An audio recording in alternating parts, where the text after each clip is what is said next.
we also believe that, God is existing, but sometimes culturally, they also believe that the spirits are influencing their daily lives. Do you know which spirit to go and make amends with? If a girl, say for instance, if this is menstruation period and then decided to wash down at a creek, then we believe that the spirits down there will attack. How do you teach your youth, the young men and women, how to be strong and wise? With the coming of the modern education system, sometimes, curriculums are designed in a way where they also teach the young people to behave in the classroom, formal learning setting. But traditionally, we also have the houseman system where kids as young as 7, 8 to 10 years, all the way to adolescent states are also brought in there, and they are taught the norms, the practices, and the values of the society. So to make them become stronger men and women so they can contribute meaningfully to the society we are living. And that also includes the existence and the beliefs in the bad spirits as well, and also believe in God as well. Okay, we are a Christian nation, and we also believe that the good Lord also has, influences of our lifestyle and our livings. But in the past, they also believe that the spirits have also contributed to the existence of this tribe. Has it been difficult merging both Christianity and then beliefs in other spirits, or has it gone well together? Of course, it will be it will be difficult because these are beliefs in two different system. We also believe that the spirit deities also exist, and we also believe that God existed. But we are on the crossroad actually, because with the coming of the Christianity, we also in Papua New Guinea we have different cultures. If you go to the Pacific, if you go to the coast, if you go to other parts of Papua New Guinea, they also have their own belief systems. Together with Christianity, we also believe that God is existing, but sometimes culturally they also believe that the spirits are influencing their daily lives. So sometimes when we have two a belief system, when we have that, there's actually conflict, so we still have challenges. Sometimes when a person is sick, sometimes they pray and they believe that the good Lord will assist in the healing process of that sick person, but sometimes they believe that the spirit can also have their part in there. So you see, it's also challenging. Mm-hmm. And what do you guys believe when challenge comes? Do you guys go to the spirits or God? It depends on individual, because we cannot make a general classification, because to believe in spirits and God is a personal thing. Sometimes the society can get into the church, they can pray, but sometimes the society can also believe in the spirits, you see. So sometimes it's a personal kind of interaction with them. So I cannot give you a definite answer that everybody is saying that. That would be incorrect for me, but it's a personal thing.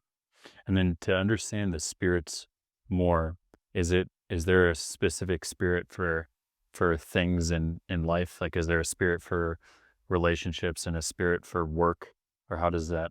Of course, yeah, we believe that in the waterfall down there, we believe that these are cave and water spirits. Okay, if we can look down there, in the grassland, we believe that there are also spirits there. In the forest, we believe that there are spirits there. So there are different spirits. But to talk about God, we know that there is one God, and He's the supernatural being in all those. But to answer your question, we believe that there are many different spirits affecting people's life, their daily interactions with the close environment that they have. And were the spirits once humans at some point, or were they part of your family, or are they beings outside of humans?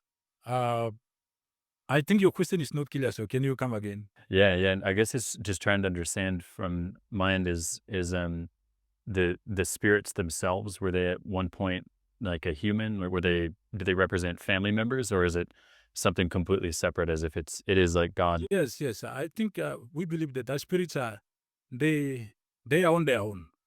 They are on their own, and then we are on our own. But they have a special connections with us, meaning that sometimes when we go to their territory, when some of the practice of the community is not acceptable by the spirit, then a consequence of such would be like people will be sick.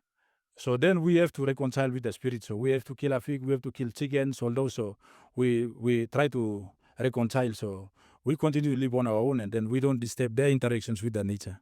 If you're ill, then the thought is that, okay, hey, if we're ill, then we must have made a spirit upset. Do you know which spirit to go and make amends with if you feel sick, or how do you figure that out? We believe that, in our interactions with the environment, let's say if a person is going down to the river, if a girl, say for instance, if he or she sees his menstruation period and then decided to wash down at a creek, then we believe that the spirits down there will attack. I take so. Such period, we talk to the girls not to go and have shower or bath in certain locations. So because we believe that the spirit will attack them. Yeah. So you see, that's the kind of belief we have. So if you do something that is not accepted by the spirits, then the spirits are likely to attack you.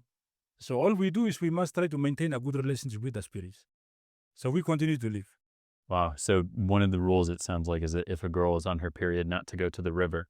What other rules exist for people to know of that similar nature? What other boundaries should someone not cross if they're out? Yeah, we have rules like they are taught, like I already mentioned, in the houseman system. We have the rules. The norm of the society is taught.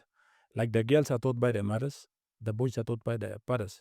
So there are certain rules and values that we need to uphold. We are not asked to cut the pit where they never cut for construction of houses and so forth. We just leave this one. We believe that the spirits are living in there. So this type of laws are like natural to us. We understand that these are not a common place where people go. So we never go there. We never go fishing in certain location. We never go cutting grass in certain location. We believe that these are the existence of the spirit, their house, and that's where they live. So we never go there. So these are like, it's a norm and practice of the society. So every young man and woman in the society, they know that these are locations where they will not go. Wow. And that's taught both in the school system, but along with the tribal education as well. Yeah. With the school kids, they also learn the modern curriculum, but they also have untaught curriculum. I would put it that way, because these are the values and the norms of the society.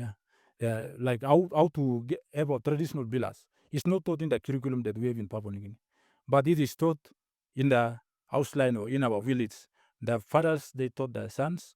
The women, they taught their daughters. So these are the curriculum that is not taught in the school, but is taught at home with the houseman system. So this is part of our culture and values, where the PNG curriculum is missing out a lot on that, because there are some valuable things in the culture that nowadays some kids that are growing up, that are living in Port Moresby City, that are going overseas, they don't know about the culture. But we are lucky to be at home, so we know certain values of the culture.